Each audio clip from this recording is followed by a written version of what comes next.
आज सूखे हुए पेड़ फल जाएंगे, नैना भीगे भीगे जाए कैसे खुशी ये छुपाए राम आएंगे। कुछ समझ न पाए कहाँ फूल बिछाए राम आएंगे, नैना भीगे भीगे जाए कैसे खुशी ये छुपाए राम आएंगे। कुछ समझ न पाए कहाँ फूल बिछाए राम आएंगे।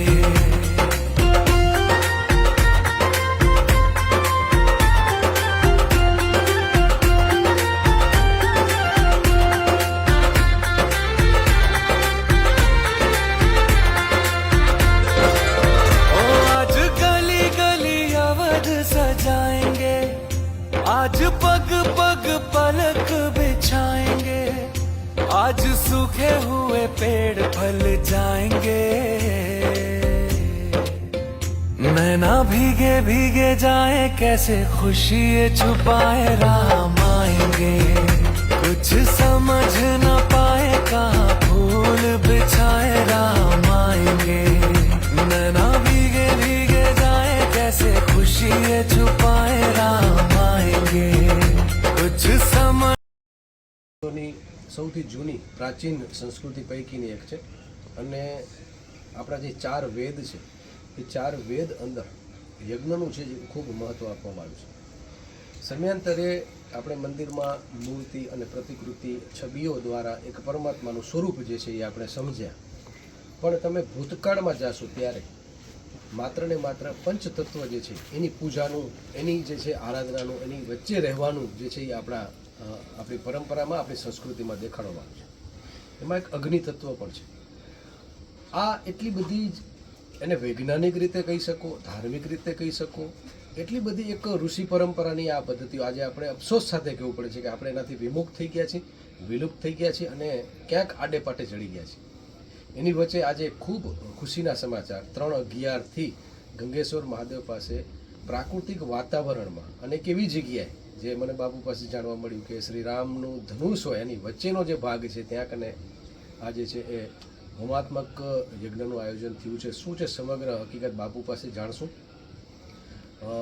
મારા મિત્ર રાસ્તેભાઈના માધ્યમથી અમને અહીંયા આવવાનું થયું છે, એટલે સૌપ્રથમ હું એમને અભિનંદન આપીશ, કારણ કે ઘણી એવી જે વાતો હોય છે મીડિયાથી પણ અમે વિલુપ્ત થઈ જઈશું, ચર્ચા તો ખૂબ થઈ રહી છે, પણ આજે અહીંયા રૂબરૂ આવવાનું જે છે અમને આવ્યું છે ત્યારે બાપુ પાસે જાણશું કે બાપુ 1.25 વર્ષ આ એક મોટો સંકલ્પ છે, 15/1/2027 સુધી જે છે એ આપણે અવિરત કહી શકાય કે આથી સમગ્ર વિશ્વ સુધી જે છે એ મંત્રોચ્ચાર અને એ આહુતિઓ પહોંચશે તો આજે વિશ્વ ભડકે બળી રહ્યું છે।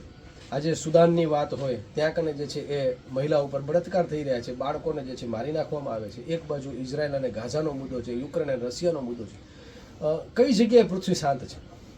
તો આ તમામ મુદ્દા એટલે છે કારણ કે આપણે કંઈક ભૂલી ગયા છીએ, આપણે કંઈક ચૂકી રહ્યા છીએ, તો એ જ રસ્તા ઉપર લાવવાનો એક પ્રયત્ન અહીંયા થઈ રહ્યો છે। ગંગેશ્વર મહાદેવના એક તળેટીમાં માધાપર પાસે તમે આવ્યા જશો, ફરી એકવાર આવજો, કારણ કે 1.25 વર્ષ સુધીનો આ મોકો છે। હું તો કહું છું કે મહિનામાં વારંવાર આવજો, પણ એકવાર કચ્છીમાં એમ કહેવાય કે બેસાતા વેસા આવીને જોશો એટલે તમને મજા આવશે। તો મળીએ આપણે બાપુને। બાપુ સૌપ્રથમ મા ન્યૂઝમાં, આશાપુરા ન્યૂઝમાં આપનું સ્વાગત છે। સૌપ્રથમ બાપુ આપણે ટૂંકમાં પરિચય મને આપો। જય સિયારામ। મહંત શ્રી જાનકીદાસ બાપુ, ધનેશ્વર મહાદેવ, ઉત્તર વાહિની નર્મદા ના તટ પર આપણું આશ્રમ આવેલું છે અને આ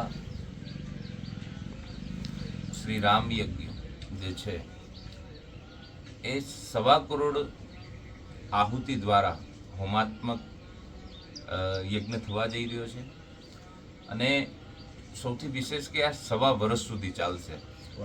જ્યારે ભગવાન રામજીનો જન્મ થયો ત્યારે રામજીના કાળમાં દ્રાપર યુગની અંદર જ્યારે ભગવાન રામજી હતા ત્યારે વશિષ્ઠજી મહારાજે 100 વર્ષનો એક યજ્ઞ કરેલો।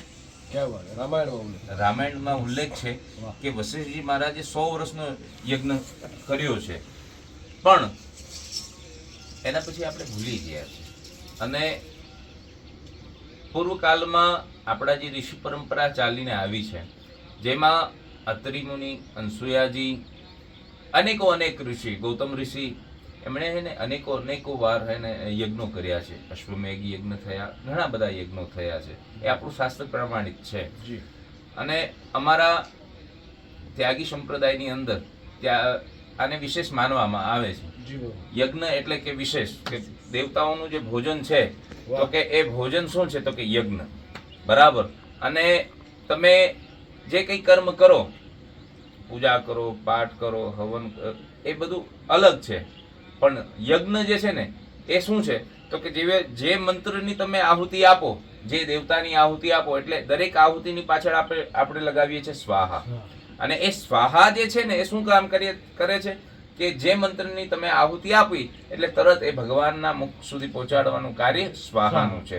સ્વાહા કોણ છે તો કે બોલે અગ્નિના પત્ની સ્વાહા છે, હે ને. તો એમનું કાર્ય છે જે મંત્રની આહુતિ છૂટે ત્યાં ઠેઠ પહોંચાડવાનું, એમનું એ દેવતા સુધી પહોંચાડવાનું કાર્ય. બીજું, યજ્ઞમાંથી જે ધુવાડો નીકળે છે એનાથી આખું વાયુમંડળ શુદ્ધ થાય, હે ને. તો દેવતાઓને શક્તિ, આપણે અગર 5 દિવસ ભોજન ન કરીએ તો આપણે અસ્વસ્થ થઈ જતા હોય છે, હે ને.